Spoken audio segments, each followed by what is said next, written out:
ইরানের সাথে যুক্তরাষ্ট্র একটি প্রাথমিক চুক্তির খুব কাছাকাছি পৌঁছে গেছে বলে দাবি করে ইরানে বৃহস্পতিবার রাতের নির্ধারিত সামরিক ও বিমান হামলা বাতিল ঘোষণা করেন মার্কিন প্রেসিডেন্ট ডোনাল্ড ট্রাম্প।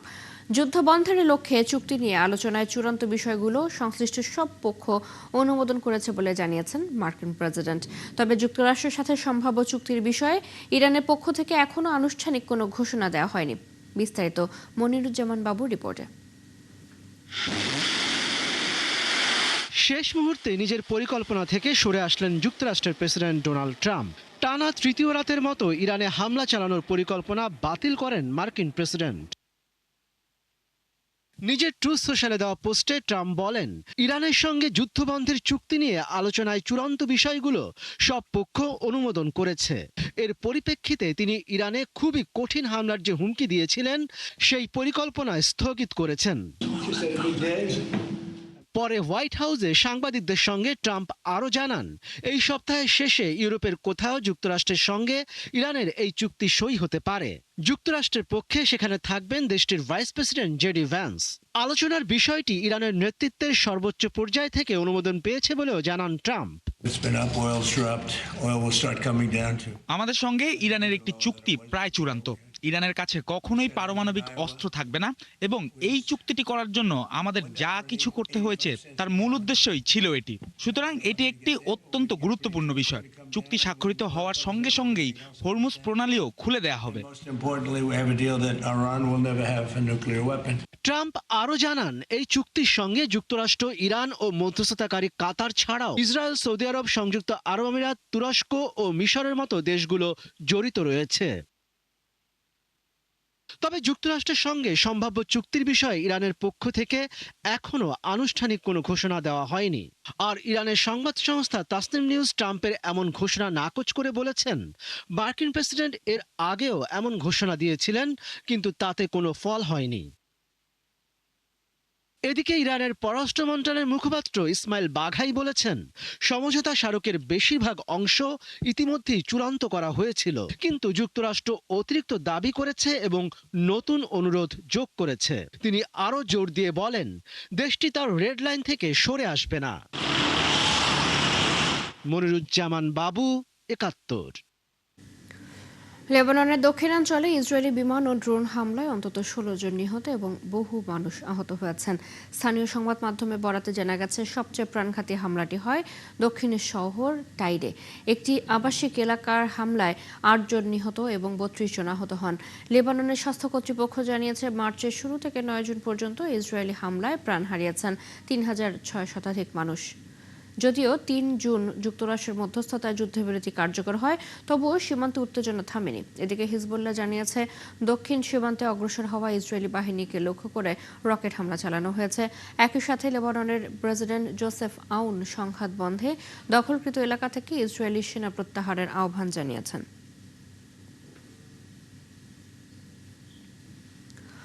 ইরান সংশ্লিষ্ট জাহাজে মার্কিন হামলায় ভারতীয় নাবিক নিহতের ঘটনায় যুক্তরাষ্ট্রের প্রতি হামলা বন্ধের আহ্বান জানিয়েছে ভারত। ভারতের পররাষ্ট্র মন্ত্রণালয় বলেছে, এ ধরনের হামলা অবিলম্বে বন্ধ করতে হবে। একই সাথে অঞ্চলটিতে শান্তি ও স্থিতিশীলতা ফেরাতে সংলাপ ও কূটনৈতিক উদ্যোগের আহ্বান জানিয়েছেন তারা। তবে মার্কিন সেন্ট্রাল কমান্ড দাবি করেছে, জাহাজটি নিষেধাজ্ঞা অমান্য করে ইরানি তেল পরিবহন করছিল, যদিও জাহাজ পরিচালনাকারী প্রতিষ্ঠান এই অভিযোগ প্রত্যাখ্যান করেছে এবং আন্তর্জাতিক তদন্ত দাবি করেছে। চলতি সপ্তাহে ভারতীয় ক্রু থাকা ৩টি ট্যাঙ্কারে হামলা চালানো হয়েছে। এর মধ্যে ওমান উপকূলের কাছে সেত্তে বেলো নামের একটি ট্যাঙ্কারের হামলায় ৩ ভারতীয় নাবিক নিহত হন।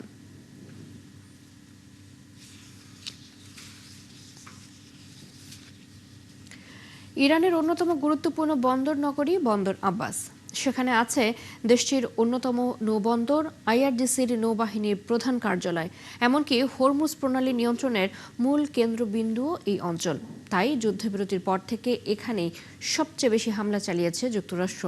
তেহরানের যে কোনো হামলার জবাবে বন্দর আব্বাসকেই টার্গেট করেছে ওয়াশিংটন। কিন্তু কেন? উত্তরটা জানবো আরাফাত ইসলামের কাছে। এপ্রিলে যুদ্ধবিরতির পর থেকে বারবার যুক্তরাষ্ট্রের টার্গেট হয়েছে বন্দর আব্বাস। সম্প্রতি চালানো হামলায়ও ব্যতিক্রম ঘটেনি। প্রশ্ন উঠেছে, কেন বারবার বন্দর আব্বাসকেই লক্ষ্য করা হচ্ছে? কি এমন আছে বন্দর আব্বাসে? বন্দর আব্বাস ইরানের সমুদ্র নিরাপত্তার কৌশলগত কেন্দ্রবিন্দু। ইরানের অন্যতম সমুদ্র বন্দর আছে এই শহরেই। আইআরজিসির নৌবাহিনীর প্রধান কার্যালয়ও সেখানেই। শুধু তাই নয়, হরমুজ প্রণালীতে আধিপত্য বজায় রাখতেও এই শহর থেকেই কার্যক্রম পরিচালনা করে আইআরজিসি। সমুদ্রে মাইন পেতে রাখার কাজের নিয়ন্ত্রণও হয় এই এলাকা থেকেই। ড্রোনের নিয়ন্ত্রণ, ক্ষেপণাস্ত্র পরিচালনার গুরুত্বপূর্ণ কেন্দ্র এই বন্দর আব্বাস। হরমুজে ওয়াশিংটনের আধিপত্যে প্রধান কাঁটা এই বন্দর আব্বাস, তাই বারবারই টার্গেটে যুক্তরাষ্ট্রের। তাই তো বারবার হামলা চালিয়ে ইরানের নৌশক্তিকে দুর্বল করাই যুক্তরাষ্ট্রের মূল লক্ষ্য। তবে যুক্তরাষ্ট্রের সামরিক বাহিনীর দাবি, নিজেদের সুরক্ষিত রাখতে একই সাথে হরমুজে স্বাভাবিক জাহাজ চলাচল নিশ্চিত করতেই বন্দর আব্বাস সহ ইরানের বিভিন্ন সামরিক স্থাপনায় হামলা চালিয়েছে মার্কিন বাহিনী। আরাফাত ইসলাম, ৭১। ফিলিপাইনের দক্ষিণাঞ্চলীয় দ্বীপ মিন্দানাওয়ের উপকূলে আঘাত হানা শক্তিশালী ভূমিকম্পে মৃতের সংখ্যা বেড়ে দাঁড়িয়েছে ৫৩ জনে। দেশটির জাতীয় দুর্যোগ ব্যবস্থাপনা কাউন্সিল জানিয়েছে ৭.৯ মাত্রার এই ভূমিকম্পে আহত হয়েছেন ৬৮০ জনের বেশি, আর নিখোঁজ রয়েছেন কয়েক ডজন মানুষ। ভূমিকম্পে ক্ষতিগ্রস্ত হয়েছে প্রায় ৭৫,০০০ পরিবার। বাড়িঘর ছেড়ে আশ্রয় নিতে বাধ্য হয়েছেন ৪৫,০০০-এর বেশি বাসিন্দা। ক্ষতিগ্রস্ত হয়েছে ১২,৬০০-র বেশি ঘরবাড়ি। ভূমিকম্পের পর সৃষ্ট ভূমিধসে বিচ্ছিন্ন হয়ে পড়েছে বহু সড়ক যোগাযোগ।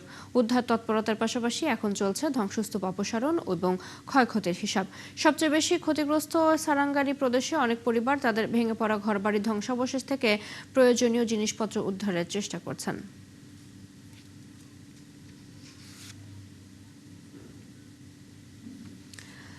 চীনের দক্ষিণ পশ্চিমাঞ্চলের গুয়াংশি জুয়াং স্বায়ত্তশাসিত অঞ্চলে ভয়াবহ বিস্ফোরণে অন্তত ৭ জন নিহত হয়েছেন, আহত হয়েছেন আরও ১৭ জন। স্থানীয় সময় বৃহস্পতিবার মধ্যরাতে শিনগান কাউন্টির লিংশিয়াং সড়ক এলাকায় এই বিস্ফোরণ ঘটে বলে জানিয়েছে চীনা সংবাদ মাধ্যম চায়না ডেইলি। ঘটনার পর পুলিশ, দমকল বাহিনী, চিকিৎসক ও জরুরি উদ্ধারকারী দল ঘটনাস্থলে পৌঁছে অভিযান শুরু করে। আহতদের সবাইকে হাসপাতালে ভর্তি করা হয়েছে। তাদের অবস্থা বর্তমানে স্থিতিশীল বলে জানিয়েছে কর্তৃপক্ষ। এদিকে বিস্ফোরণের কারণ তা জানতে তদন্ত শুরু করেছে, তবে প্রাথমিকভাবে গ্যাস পাইপলাইন লিকেজের কারণে বিস্ফোরণের সম্ভাবনা নাকচ করেছে কর্তৃপক্ষ। মার্কিন প্রতিরক্ষা বিভাগের সদর দপ্তর পেন্টাগনে বিপজ্জনক রাসায়নিক পদার্থের সন্দেহে সতর্কতা জারি করা হয়েছে। সন্দেহজনক বস্তু পাওয়ার পর ভবনের একটি অংশ লকডাউন করে তদন্ত শুরু করেছে দমকল ও জরুরি সেবা কর্মীরা। Arlington county fire and rescue জানিয়েছে বিষয়টি খতিয়ে দেখা হচ্ছে। সিএনএন-এর তথ্য অনুযায়ী সন্দেহজনক বস্তু পাওয়া ভবনের কয়েকটি তলা থেকে লোকজনকে নিরাপদে সরিয়ে নেওয়া হয়েছে। রাসায়নিক সুরক্ষা পোশাক ও গ্যাস মাস্ক পরে কাজ করছেন উদ্ধারকর্মীরা। পেন্টাগন জানিয়েছে বায়ুর মানে সমস্যা শনাক্ত হওয়ায় সতর্কতামূলক ব্যবস্থা নেওয়া হয়েছে। পরিস্থিতি স্বাভাবিক না হওয়া পর্যন্ত নিরাপত্তা নির্দেশনা বহাল থাকবে।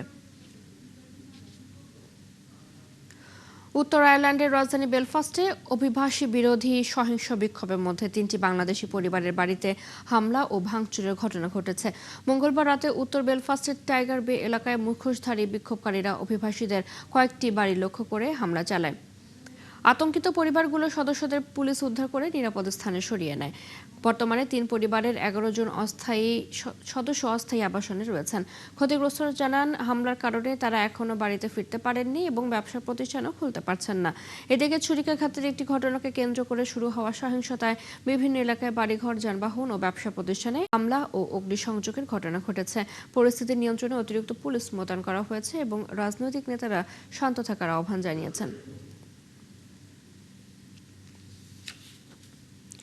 সুদানের নর্থ কর্দোফান অঙ্গরাজ্যের রাজধানী এল ওবেইদে র্যাপিড সাপোর্ট ফোর্সেস বা আরএসএফ এর টানা ড্রোন হামলায় অন্তত ২৩ জন নিহত হয়েছেন, আহত হয়েছেন আরও ১৯ জন। মানবাধিকার সংগঠন ইমার্জেন্সি লয়ার্স গ্রুপের অভিযোগ, বুধবার গভীর রাত থেকে বৃহস্পতিবার পর্যন্ত শহরের একাধিক এলাকায় হামলা চালানো হয়।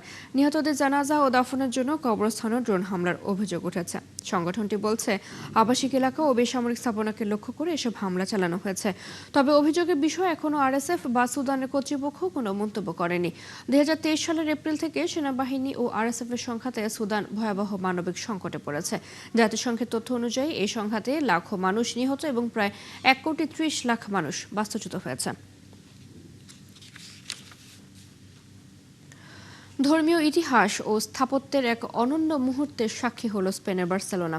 বিশ্বের সবচেয়ে উঁচু গির্জার স্বীকৃতি পেল বিখ্যাত স্থপতি আন্তোনিও গাউদির নকশায় নির্মিত সাদাগ্রা ফ্যামিলিয়া। গাউদির স্বপ্নের এই স্থাপত্যে নতুন টাওয়ার উদ্বোধন করলেন পোপ লিও চতুর্দশ। আর উদ্বোধনের মাধ্যমে পূর্ণতার আরও এক ধাপে পৌঁছালো শতবর্ষী এই স্থাপত্য বিষয়। আরও জানাচ্ছেন নাহিদা রিন্থি।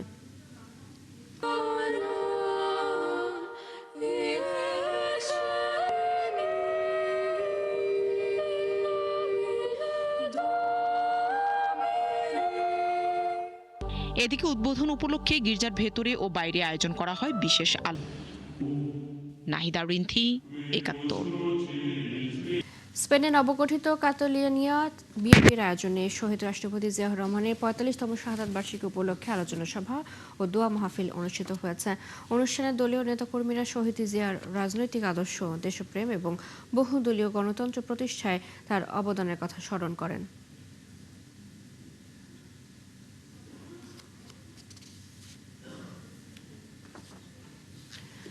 যুদ্ধ আর সংকটের মধ্যেও নিজেদের ঐতিহ্য ধরে রাখতে লড়াই করছেন সিরিয়ার একদল নারী। শত বছরের পুরনো প্রাকৃতিক পাথরের মোজাইক শিল্পকে আধুনিক রূপ দিয়ে নতুন করে ফিরিয়ে আনছেন তারা। আলেপ্পোর এই উদ্যোগে একদিকে যেমন বাঁচছে হারিয়ে যেতে বসা সংস্কৃতি, অন্যদিকে তৈরি হচ্ছে আয়ের নতুন পথ। আরও জানাচ্ছেন দেওয়ান মুবাশশিরা হোসেন। সিরিয়ার আলেপ্পো শহর একসময় প্রাকৃতিক পাথরের মোজাইক শিল্পের জন্য ছিল বিশ্বজুড়ে পরিচিতি, কিন্তু সময়ের পরিবর্তন, অর্থনৈতিক সংকট আর পর্যটন কমে যাওয়ায় ধীরে ধীরে হারিয়ে যেতে বসে এই ঐতিহ্যবাহী কারুশিল্প। তবে সেই পুরনো শিল্পে নতুন প্রাণ দিতে কাজ করছেন একদল নারী। আরমান নামের একটি প্রকল্পের মাধ্যমে তারা পাথরের ছোট ছোট টুকরো সাজিয়ে তৈরি করছেন দৃষ্টিনন্দন শিল্পকর্ম। আমাদের লক্ষ্য হলো মোজাইক শিল্পকে আধুনিকভাবে আবার ফিরিয়ে আনা। 2018 সালে আমরা এই কাজ শুরু করি। বড় দেয়াল বা মেঝের মোজাইককে ছোট ছোট পণ্যের রূপ দিয়েছি, যাতে মানুষ সহজেই এগুলো সংগ্রহ করতে পারে। পাথরের টুকরো, কার্পেট ও তামার ঐতিহ্যবাহী নকশার সমন্বয়ে তৈরি হচ্ছে নতুন ধরনের সাজসজ্জার পণ্য। শুধু সিরিয়াতেই নয়, দেশের বাইরেও এই শিল্প পৌঁছে দেওয়ার লক্ষ্য তাদের। নিজেদের ঐতিহ্য ও পুরনো কারুশিল্প তরুণ প্রজন্মের কাছে ছড়িয়ে দেওয়ার ইচ্ছাও রয়েছে। তবে এই পথ সহজ ছিল না। কাঁচামাল সংগ্রহ থেকে শুরু করে বাজার তৈরি সবকিছুতেই নানা চ্যালেঞ্জ মোকাবেলা করতে হচ্ছে তাদের। আগে পাথর অনেক মোটা আকারে আসতো, তাই কাজ করা কঠিন ছিল। এখন পাতলা পাথর পাওয়ায় কাজ সহজ হয়েছে। বর্তমান পরিস্থিতিতে পর্যটক কমে যাওয়ায় বাজারের চাহিদা কমে গেছে। এটাই এখন সবচেয়ে বড় সমস্যা। প্রাচীন এই মোজাইক শিল্প শুধু একটি কারুকাজ নয়, এটি সিরিয়ার ইতিহাস ও সংস্কৃতির অংশ। নারীদের এই উদ্যোগের মাধ্যমে হারিয়ে যেতে বসা ঐতিহ্য আবারও ফিরে পাচ্ছে নতুন পরিচয়। দেওয়ান মুবাশশিরা হোসেন, ৭১। এই ছিল এখনকার আয়োজনে বিশ্বের আরো নতুন কিছু খবর এবং বিশ্লেষণ নিয়ে দুপুর 1:30টায় আবারও হাজির হবে বিশ্বযোগ। সরাসরি সংবাদ এবং অনুষ্ঠান দেখতে চোখ রাখুন ৭১-এর ফেসবুক পেজে, সাবস্ক্রাইব করুন ৭১-এর ইউটিউব চ্যানেল। থাকুন ৭১-এর সাথে।